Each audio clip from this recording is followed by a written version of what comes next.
This is Mark Cooper, then head of Macclesfield at home. Mark, what can the players take from last week's comeback against Crawley? What can they take? The fact that we kept going and we scored 2 very good goals, and we got 3 points. We didn't play particularly well, but it's that time of the season where any points you get are much welcome. So we know we'll have to play better than that, but it was another win away from home, which was given us a remarkable record. And do you feel after you got 2 goals that you've maybe got the old Christian Doidge back, or was it just the goals that were missing from his game? Maybe.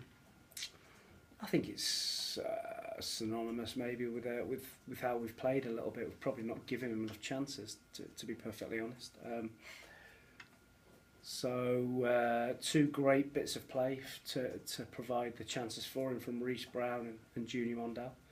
Gave him 2 chances at what Christian does really well, and never ever thought he was going to miss those. Macclesfield did you a bit of a favour midweek, beating Exeter on Tuesday, but also, I suppose more importantly, did themselves a favour. What did you make of it? Yeah, I went to the game. They could have been well behind in the first half. Could have been out of sight, Exeter, in the first half. And then the second half, Macclesfield had a right good go at them. You know, they got the ball up to the big massive centre forward, Harry Smith, as quick as they could. You know, really aggressive in that, and they played off him and caused Exeter some problems. And they'll obviously take some confidence from that as they come here.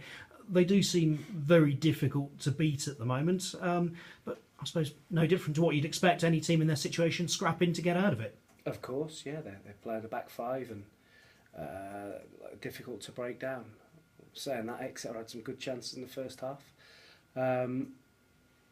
Listen, we know what to expect. It's a team at the bottom near the bottom of the league that are fighting for their lives, you know, and they've had a tough season, but they've managed to get their heads just above it, you know, at the right time with a chance to stay up, and I'm sure that's what the manager would have been looking for when he came in.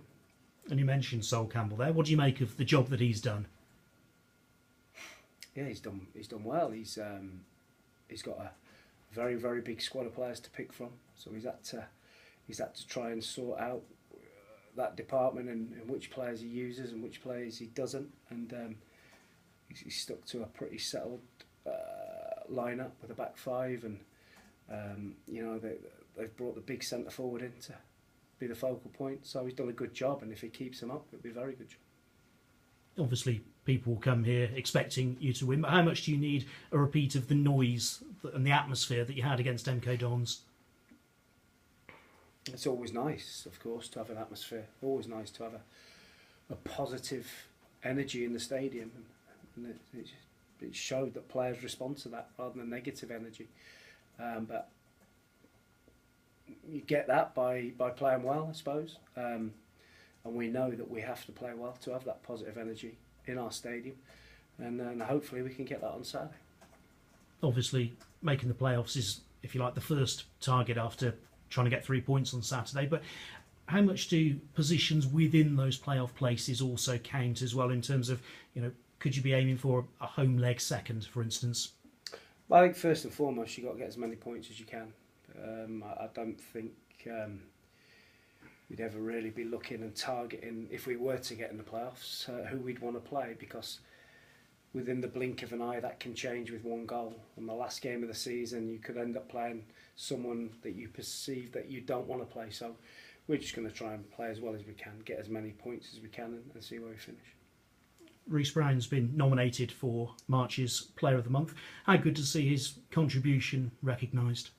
Yeah, very good. Not sure we need the attention of that with him being in the position he is, but he deserves it. He's been very good. He played an unbelievable pass for Christian Doidge's first goal last week that not many other players at this level would see.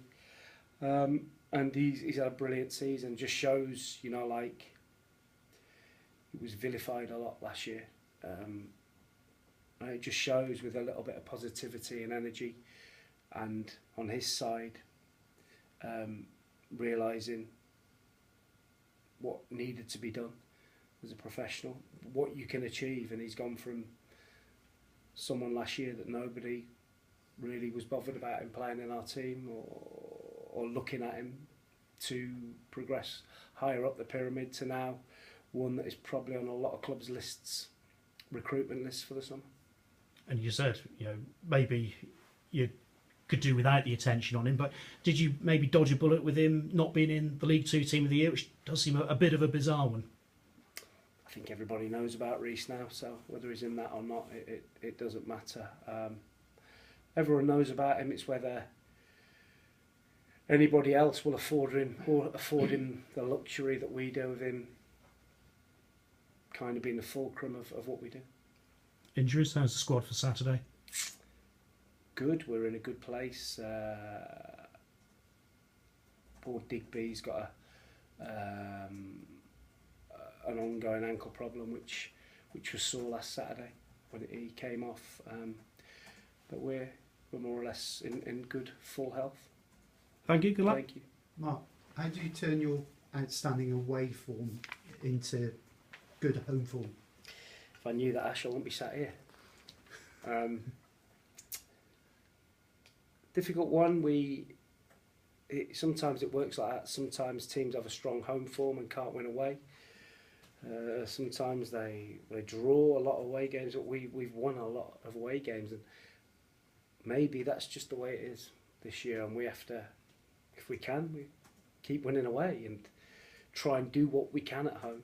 But we have a clear identity of how we want to play, and that's been difficult at home of late for reasons that we've spoken about.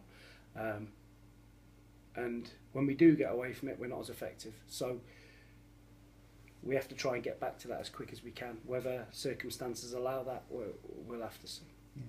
5 games to go now. Really exciting times here. Really exciting times for fans, for players, for staff. We should fully embrace it. Could be sat in mid-table now with nothing to play for. We could be scrapping at the bottom of the league as we were last year. Trying to get points to keep us in the Football League. But we're not. We're fighting at the top end of the table to try and get into League One. So exciting times. Have you got a points target from now till the end of the season, or is it game by game? We just want to win every game. I think it's important that we try and win every game. And the next one's the most important. So yeah. Yeah. You mentioned Harry Smith earlier from Maxwell, 6'5", I think. How do you negate that threat? Well, that you know that they're going to try and hit him as early as they can, and try and get people off him. So we have to make sure it might not be win the first one. You might have to win the one that he flicks on, or be ready to drop off and win the one that he flicks on. And we're in the right position. Okay. Cheers, Mark. Thank you.